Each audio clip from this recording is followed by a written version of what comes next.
Fear. Fear is natural. Resolve is a leader's responsibility to build and spread. Fear is the body's natural alarm system. It can sharpen your senses, but if it's left unchecked, it'll cause a paralysis effect in action.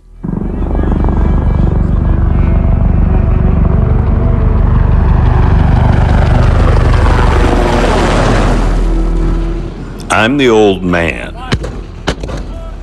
And I'm Lost LT 1775, an infantry officer and captain in the Marine Corps. Welcome to Lost LT's Razor, where the fight, the leader, and the lessons learned all matter. Consider this. Your platoon is dug chest deep in fortified defensive fighting positions. You're spread out across a few hundred meters because you need to ensure dispersion. As you're in the defense, you know and you can look around and see the exhaustion on the face of your Marines. All of a sudden, a faint buzzing starts getting closer off in the distance. Quickly, you look and you can determine that there are a few small unmanned aerial systems, small drones, FPVs, that are flying from left to right in your defensive position. You don't know if they saw you. You hit the ground very quickly.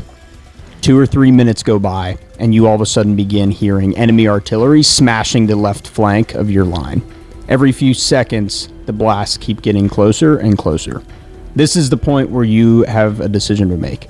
Do you hold the line? Do your Marines stay in their holes? Or do you break and run for the hills? The current fight and our next fight will be under constant observation, constant artillery strikes, and constant threat of drones. Your ability at the individual level to manage your fear and lead those around you with resolve is one of the many keys to success for the next fight, and that's what we're talking about today. This episode of Lost LT's Razor is presented by No Greater Sacrifice. Established in 2008 during the wars in Iraq and Afghanistan, No Greater Sacrifice, NGS, provides college scholarships to the children of the fallen and severely wounded. With an astounding 95 cents of every dollar donated going to the children of our fallen and wounded, NGS has already provided $25 million in scholarships. This year alone, NGS scholars are attending 135 colleges, universities, and schools of higher learning. But NGS is different. They don't just award a scholarship and say, hey, good luck, kid, hope it works out. No, NGS is built on the mentorship with accountability model. That means frequent touch points and guidance each step of the academic journey.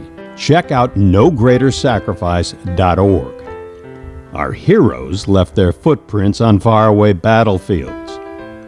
We can leave our fingerprints on their children. nogreatersacrifice.org. Lost LT, we are talking about fear today. Scary? What's on your mind?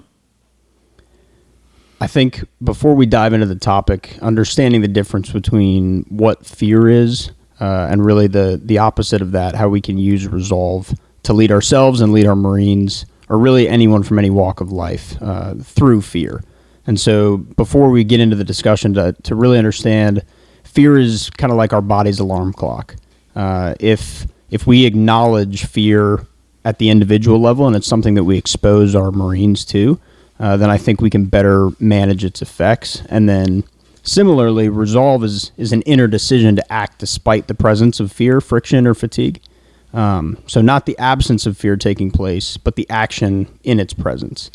So that's really the discussion. That's what we're going to go for today. Well, when we talk about fear, we've all heard those classic lines, fight, flight, or even freeze. I mean, fear hits us in all aspects of life. If you've been in a car wreck, you're a little bit afraid when you get out there on a road.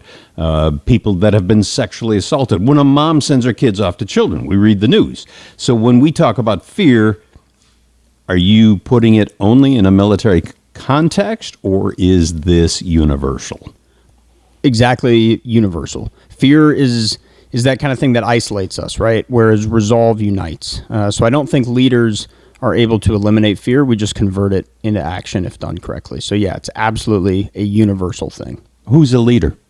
I would say, a leader, the definition of a leader is someone that can really convince someone to make something feel like it's their own idea when they go forth and execute. So a leader can be defined by 1,000 different small things. Is a mom with 3 children she's sending off to school, is she a leader? 100%. So you're talking about how a leader needs to respond to fear. What if someone's not a leader? Same principles apply? I think the same principles apply, but the first step is to acknowledge the presence of fear. Understanding that it's normal and that everyone experiences it. It's not something that you can ignore until it goes away. And so acknowledging it is the first step towards developing a plan to deal with it and then lead others through fear. All right, talk to me about resolve. What do you mean? I think resolve is one of those attributes that whether using a military context, we talk through hard realistic training. And so resolve is our ability, or it really comes from our ability to put ourselves in hard realistic situations. So bullets snapping around, the simulation of hard and the harsh consequences that you'll face in a combat environment. I think the more exposure and awareness to the human factors of combat will, in result after time, build resolve. And then again, once you've understood and you have awareness to it, then you can create those same conditions and train your Marines or whatever is applicable to you in that situation. You know, those of us who have been in a traumatic car wreck, one of the first prescriptions we receive is get back in the car and drive again.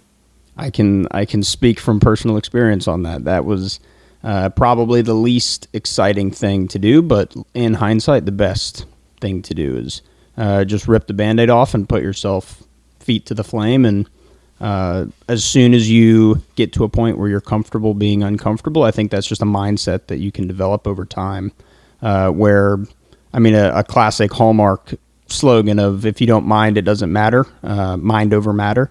I think something as simple as that, but really, yeah, your mindset going into any type of uncertain and chaotic environments is absolutely critical.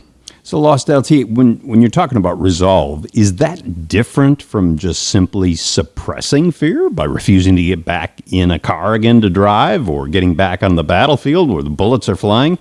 Is resolve different from suppression? Well, I think the way that we would go in and actually break. So you said suppression versus fear. I think suppression is something that to me sounds temporary. You're breaking it down, whereas resolve is channeling your fear and using it almost as like a controlled discipline. You're building, and it spreads like wildfire if it's done right. Resolve is strong. Resolve is encouraging to those around you, and it channels the fear because again, we know we all experience it, but it channels it into endurance where you can go for longer. I think I see what you're saying in the sense that suppression happens the moment you detect fear, whereas resolve is something that happens before a fear trigger. If you've made the decision before the experience ever occurs and you already know what your reaction is going to be, it's a lot easier to get up and execute based on that. But if you find yourself flat-footed and in more of a reactive mindset, then I think that's where we lose a lot of, to tie it back to doctrine, that's where we lose a lot of momentum with respect to the enemy. So your ability to understand the 10, 15, 20 different scenarios that could possibly occur, where the enemy is going to attack you, why they might attack you, where are you weakest, and you've already come up with predetermined responses. I look at it like a battle drill. The definition of a battle drill is a predetermined response to a common battlefield occurrence. And so I think, resolve is something that happens before you ever cross the line of departure. Now, you're a captain in our United States Marine Corps, so I'm assuming you have obviously led Marines. You're an infantry captain, correct? That's correct. And don't give me any details, because I'm sure it's classified, but have you been deployed? I have. I have not been deployed to combat. I feel like it's worth throwing out there because that's one of the first questions we all ask. I'm an avid learner, and I love learning about the experiences of those that have come before me. But up until this point, I have not served in combat. So that's a blessing, Lost LT. May that continue for a long time. But in your capacity as training Marines, how on earth do you build resolve before combat? I would start it off. I would be remiss if I didn't start it off with one of the most popular quotes and things that has been left on me, one of the marks, and that's from all the way back to Thucydides. So he is best who is trained in the severest school. I think that absolutely summarizes really this entire conversation into one sentence.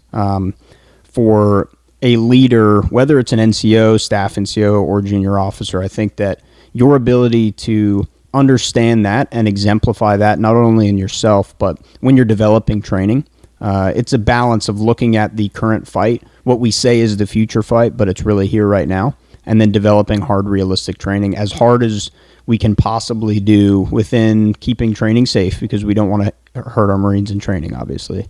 But we need to expose them to what we call this thing that psychologists, people a lot smarter than me, have defined as stress inoculation.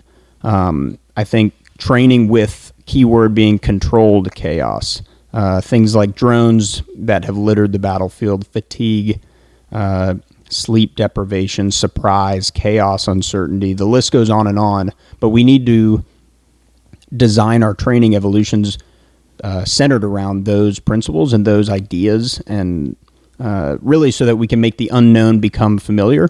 And going all the way back to what we said a few minutes ago is just being comfortable being uncomfortable. Did you call it stress inoculation? That was one of the first, I'd say, psychology terms, and that probably goes back to high school. I remember learning that. But stress inoculation, exactly what we said, training with controlled chaos so that the unknown becomes familiar and you're comfortable in that situation. Yeah. All right. So take this term, stress inoculation, and apply it to everyday life for people who are not in the Marine Corps. Yes. I think where that becomes the most relevant is regardless of what day-to-day routines you are finding yourselves in. I think that if you look and you use this word friction, where is your most common friction point filled throughout your day? And once you can define that for yourself, I think now exposing and putting yourself in uncomfortable situations. Let's say you really want to work out. For example, I'm training to run a marathon right now. I woke up this morning and I did not feel like running, but I said I have a schedule. I'm going to just put my headphones on, put a podcast on, and go for a run regardless of how I actually feel right now. And because I know it's good for me, but the more that you have that repetition and that mindset, I think is where that comes into play. Oh, you just mentioned a quote before about mind over what doesn't matter. I think what's the actual definite or the actual quote for that? I think it's mind over matter. If you don't mind, it doesn't matter. Something like that. Hallmark quote, but I think you can actually pull something useful out of that. Oh, that's cool. So what does the role of leadership play in spreading this resolve you're talking about under fire?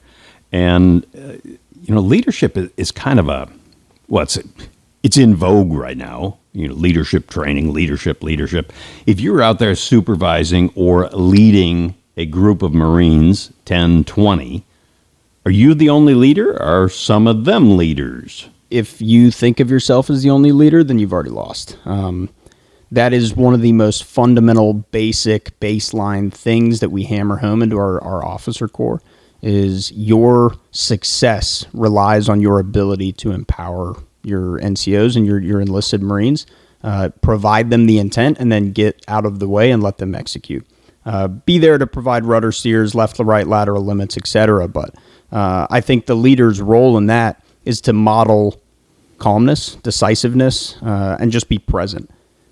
In in the situation that you're talking about and how a leader can play a role in spreading resolve, I think that it again comes back to really just understanding that fear is contagious, but so is resolve. And so whatever the leader, whether it's an NCO, staff NCO officer, et cetera, or just in general, whatever you model is being watched at. This makes me think of last week. I won't name the situation or the job or work or whatever, but let's say you have a individual that is up there briefing something. You're in the room, your boss is in the room. When they're briefing something to the boss, my first instinct is I'm looking at my boss out of the corner of my eye to see what their reaction is going to be, because I'm generally speaking going to probably model what my boss is modeling, because I'm already operating a few steps ahead and trying to get in their mind, and that way I can use some initiative and understand the mindset that they're dealing with so that I can start to get ahead of it. That might have been a tangent, but I think that that's a valuable tool, and I wonder if I'm the only one that does that. Well, let's take it down to Main Street America. Mom has the 3 kids. She's sending them off to school. She hears in the news all the time about school shootings, predators, people trying to take her children. So when she goes to that bus stop to drop them off in the morning, she used to have fear, but now she has resolve. How does she spread that same resolve to those 3 children? That is incredibly tough. I think it's very easy in that situation. Well, I don't think it is easy, actually, but to play devil's advocate, I could see you want to demonstrate being tough and having calmness and courage in the face of adversity, I guess is how I'd say that. But, I mean, just yesterday there was another school shooting that took place, and it's hard. And my wife and I even had a conversation of somewhat jokingly, but on a serious note, of how are we going to be able to look each other in the face or look our daughter in the face to send her off to school in a few years. You can have an infinite amount of resolve, but there's always that question in the back of your head of the what if scenarios. And those can be endless and exhausting and draining, but I think training and really exposing our daughter to, I think what schools are saying, and it's sad that it has to be this way, but schools are teaching kids nowadays of run, hide, fight. That is the acronym that's being thrown around in the school system.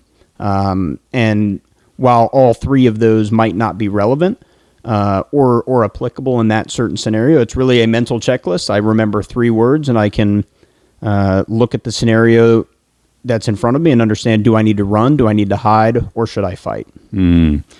Lost LT, can fear ever be useful? Yes, fear can absolutely be useful, but it needs to be channeled.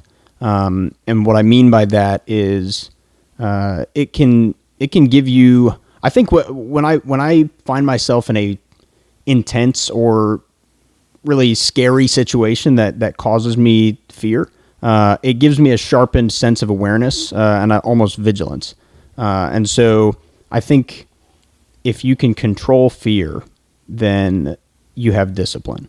Whereas if you have uncontrolled fear, that's the paralysis effect that we're talking about. So I think, your ability to use fear is absolutely critical, and your response to it. Yeah, it sounds like it's almost an instant recognition with an action plan right after the recognition.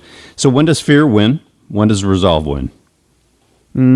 I would say that's a tough one to define, but fear, again, is where we talk about words like the plan has not survived first contact, which we know is a very common mindset and a correct one. But fear, I think, comes in the form of that paralysis that we talked about, a loss of tempo, something that really fragments, like our plan has not survived. Whereas resolve is able to win when you can look out at your formation or your team and see cohesion, see forward momentum, and see endurance, because you know that you've set the conditions for success in that unit.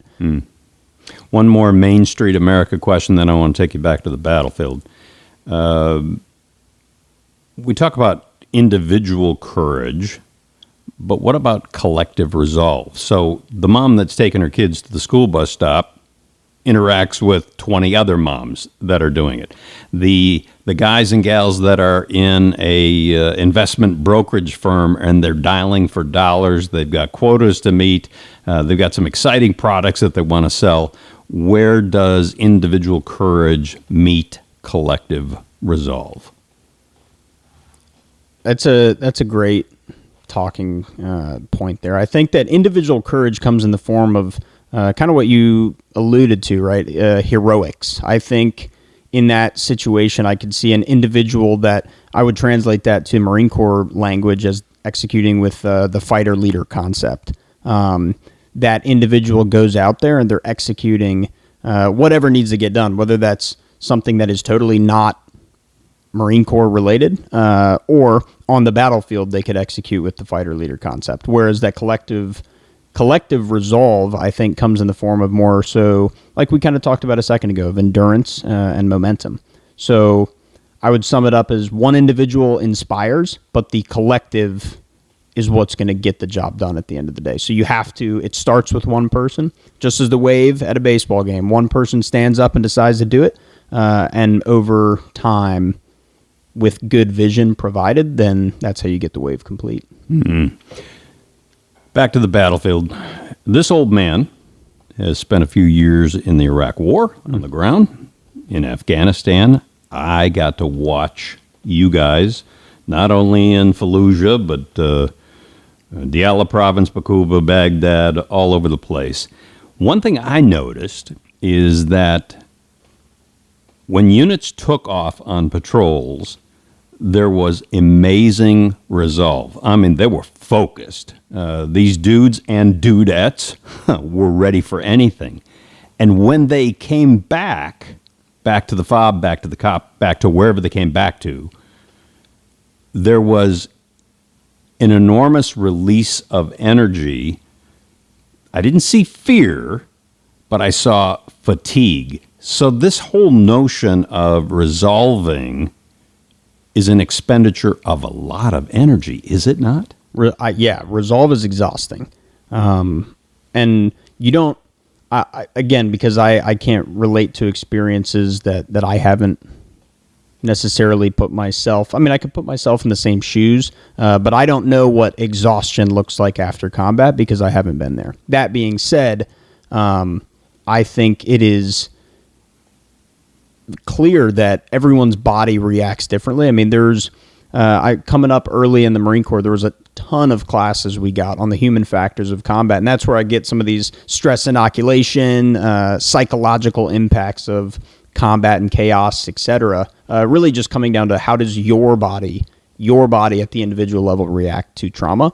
And some people, it looks like fear. Some people, it looks like laughing, lightheartedness. And I think you could probably speak to that more. But in any traumatic event that occurs, and I've been through a few of them as well, there's your body just has a different reaction. And so I think, again, just defining that and understanding that up front is super important as you talk about that. Oh, we're talking gallows humor, right? Mm-hmm. Yeah, gallows humor is definitely, I would call that a form of resolve for sure. Your ability to translate the shit around you, with lack of a better term, and if gallows humor is one way to take it, then 100%. But I think tying it back to the leader here, whether it's the NCO or the officer, I think acknowledging that it's a present thing, not avoiding the conversation, because I've seen a lot of times that leaders are maybe hesitant to talk about the presence of human factors in war, and I think that is honestly part of the reason why we have a problem of veterans committing suicide when they get home, is that we don't talk about the exposure and the reality. And that's why I feel so strongly about it. And that's why I think that this was one of the more important episodes. And that's why I wanted to start off this podcast with talking about fear and resolve, because I think that your ability to frame your mindset around those two things will protect your brothers and sisters to the left and right of you in combat, but it'll also protect you 20 years down the road when you're looking in the mirror and wondering some of those questions. So, Oh, well, that's powerful. Lost LT, when I was in Iraq and Afghanistan, I want to make sure you know I was not in uniform. I was shooting with a camera. I was with the State Department. But I noticed there's something State Department. huge. Yeah, sorry. I noticed there's something hugely different from my time in Iraq and Afghanistan versus what you might face these days, and that's the advent of technology. yeah, so this is something that I think about incredibly often. And while I think about it a lot, I don't necessarily know if I think about it enough even. It's technology, as we know, continues to change. And using MCDP-1 here as a tie-in, we understand that our doctrinal publication in the Marine Corps really defines for us that while the means of war may change, the nature of war remains constant. That's from MCDP-1 itself. So I think we use that lens to understand that for centuries, combat has had a lot of the same things, right? Friction, uncertainty, chaos. The list goes on and on of a lot of the factors and external factors that are experienced. But I think the interesting thing about technology is what we're seeing in Ukraine for the last 3 years. Technology has an incredible ability through what we're seeing with drones and artillery combined to just throw this incredible psychological burden on the individual warfighter. Traditionally, we've heard, anywhere from 5 to 15 meters of dispersion. We're moving through the tree line, through whatever the environment is. You can't move more than you just can't do that. You won't survive on the current battlefield if you're not more than at least like 30 to 50 to maybe 70 meters apart from each other at the small unit level. So I think small things like that, fear and isolation is present now more than ever on the current battlefield. And I think understanding that you have to have the mindset that you are always under observation. If you understand that up front and foremost, then maybe you can let that trickle-down effect occur and expose your Marines to the reality of that, because you need to be able to trust down to your most junior individual that they can operate alone and unafraid based off of commander's intent.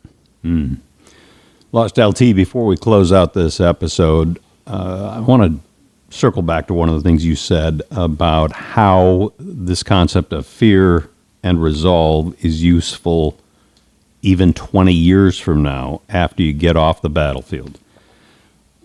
You mentioned veteran suicide. 22 a day? There are so many vets who have walked in your boots before you that once they get out of the conflict does not get out of them. Yeah. To what respect, to what degree can your principles of fear and resolve help them? I think it's something as simple as having a conversation. It goes back to something that me and you have talked about a dozen times. Individuals get home, or just really after, you can relate this to any traumatic experience, but specifically talking PTSD here, like your ability to demonstrate, and I'm speaking more to the leader here right now, is your ability to demonstrate that you actually care goes further than just a text or a in passing, hey, how you doing, brother? I think it's easier said than done, but the expectation, and really maybe the goal, but should be an expectation, is that whenever you've commanded at any level or you've led at any level, that could be peer leadership, should be leading and talking about subordinates. It doesn't matter. Anyone that's on your team at any given time, you own the responsibility, and the responsibility is on you to continue that line of communication when you get home. Regardless, I've got dozens of Marines that have gotten out of the Marine Corps. I never went to combat with them, but I check up on them, and they check up on me just as much, if not more, than I do to them. So I think it's something to strive for and understand that we want to. We have to look out for each other, right? In the Marine Corps specifically, there is such this strong culture and brotherhood and camaraderie, and we can't afford to not continue that line of communication after we get out or we transition to different things. And that is your motto, always faithful. Yep, exactly. Lost LT. I lost a dear friend of mine in Afghanistan 15 years ago. But his body just died this week, traumatic brain injury.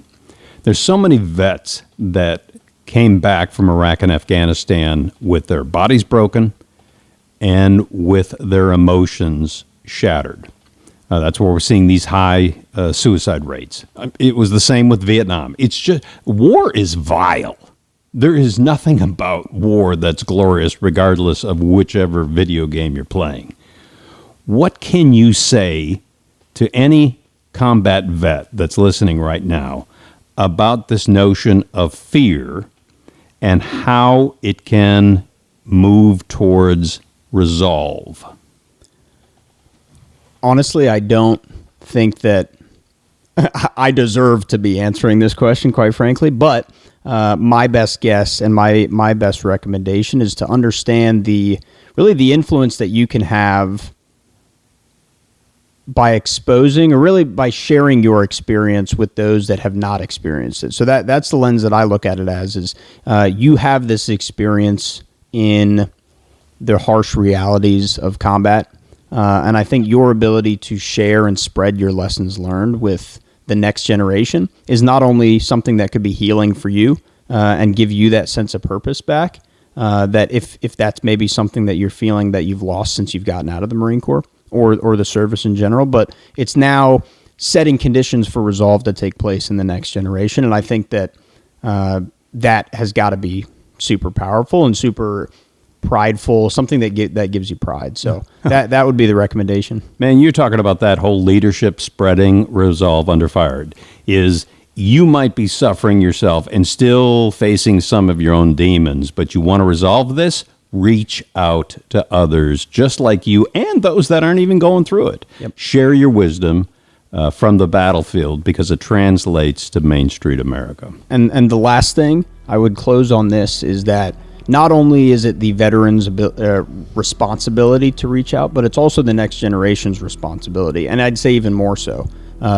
You shouldn't be afraid to reach out and have conversations, not only to check on people that you know that have gotten out of the Marine Corps, but also ask the tough questions. I mean, you know that you would want to have the best information. And so, I mean, go ahead and ask those tough questions, have those hard conversations, and I think you'll be better off for it. Folks, you've been listening to Lost LT's Razor. Join us again next week, wherever you get your podcasts. Lost LT fires a new podcast episode downrange every Tuesday. Make sure to follow the Lost LT's Razor on Spotify and Instagram so you get the weekly reminders. Oh, and there's more. Check out lostlt1775.com. Everything from cool merch to humping a ruck full of resources designed to chart your nav to the profession of arms. So until next time, Semper Fi. All right.